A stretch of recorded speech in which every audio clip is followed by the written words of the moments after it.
As Deputy US Trade Representative, Rick Switzer arrives in New Delhi this week for the next round of tariff and trade talks. Expectation is building up. India has already submitted what officials describe as the final concessions on the market access. But for New Delhi, energy security remains non-negotiable. Pharma, textiles, digital goods and broader market access remain the core asks. Agriculture, still a red line sector.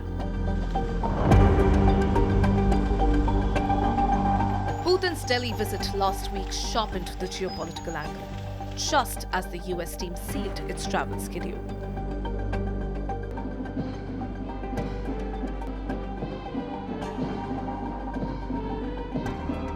The leadership of two countries, and Prime Minister Modi and I in person, pay particular attention to deepening multifaceted economic ties between Russia and India.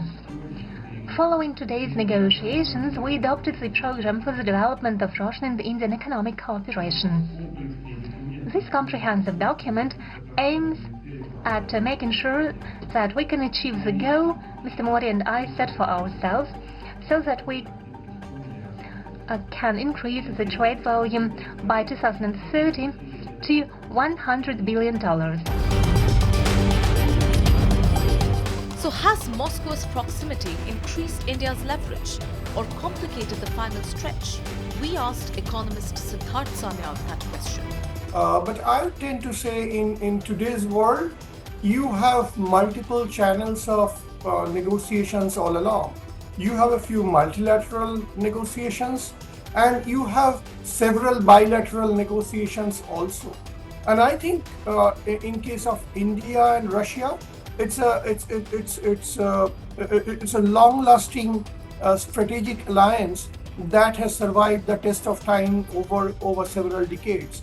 So I don't see that will necessarily jeopardize India's prospect in the upcoming India-US negotiations. I think these two things need to be seen separately, and in view of one particular negotiation, we cannot reduce the importance and prospect of the other one. Siddharth Sanyal, however, insists that Putin's visit is but a minor irritant for the US. I think the India-US negotiation, as and when it takes place, it's a very important one.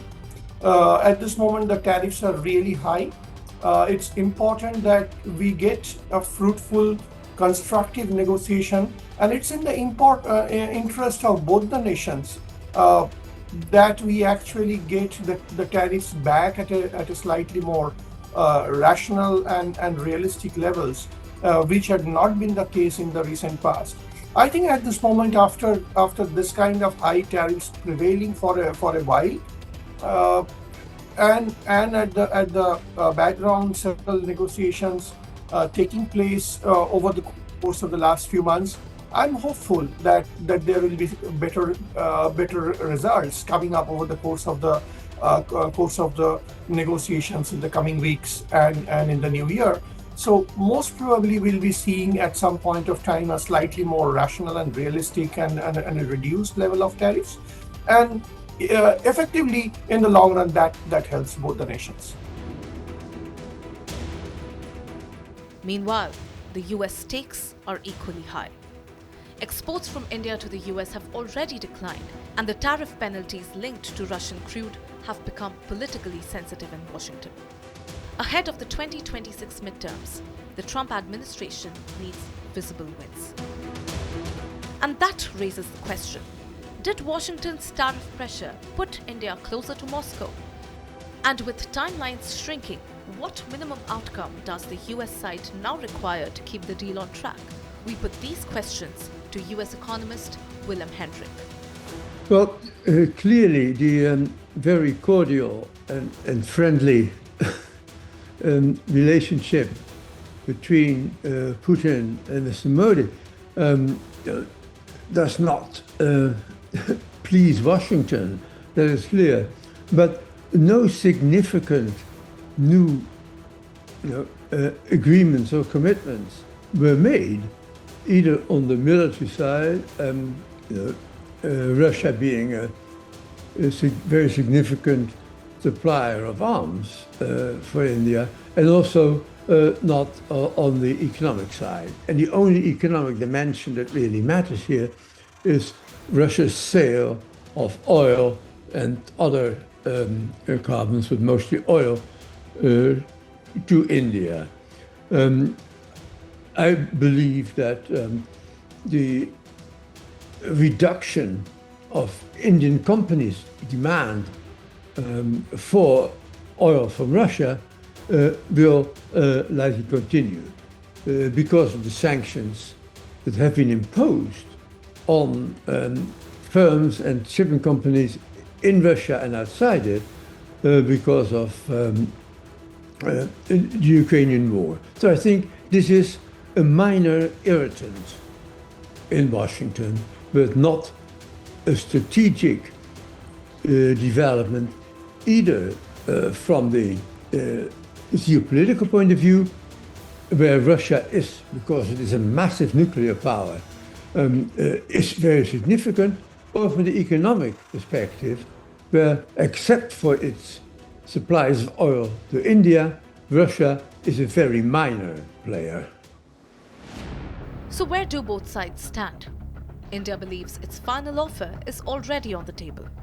The US is sending a senior team, led by Switzerland, signaling urgency. I think the $500 billion goal is likely to be ambitious. The reduction in Indian exports to the US since the 50% tariffs, 25% of which was a penalty for buying Russian oil, the decline is not surprising, right? It's has been in effect now for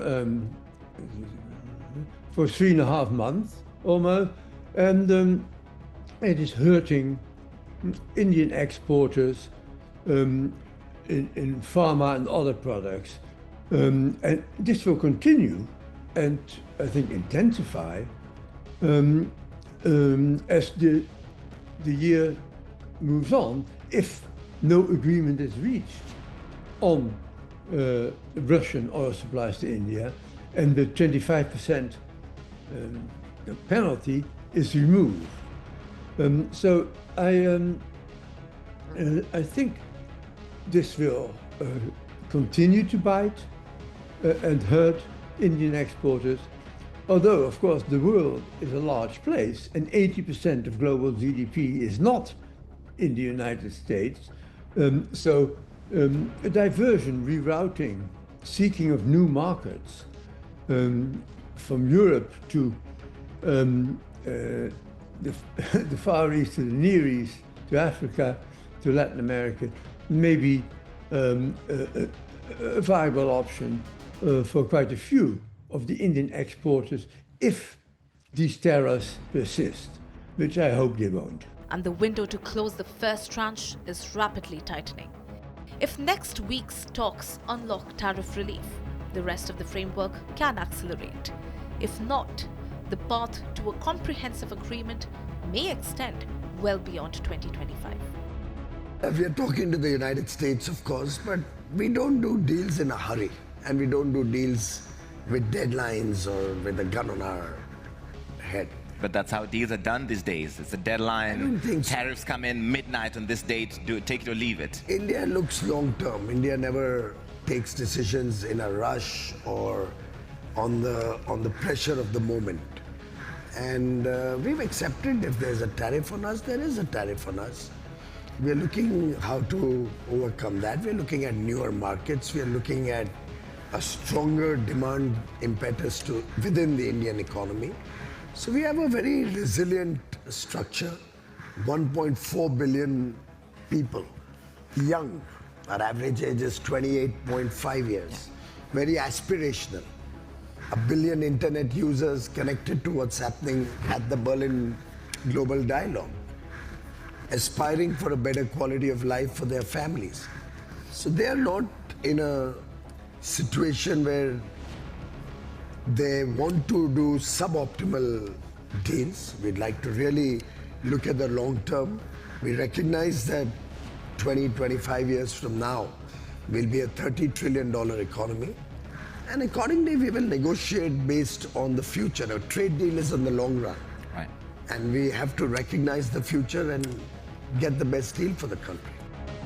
The stakes are strategic, the timelines are political, and the negotiations, now entering a decisive phase, will shape India's trade ecosystem for the next decade.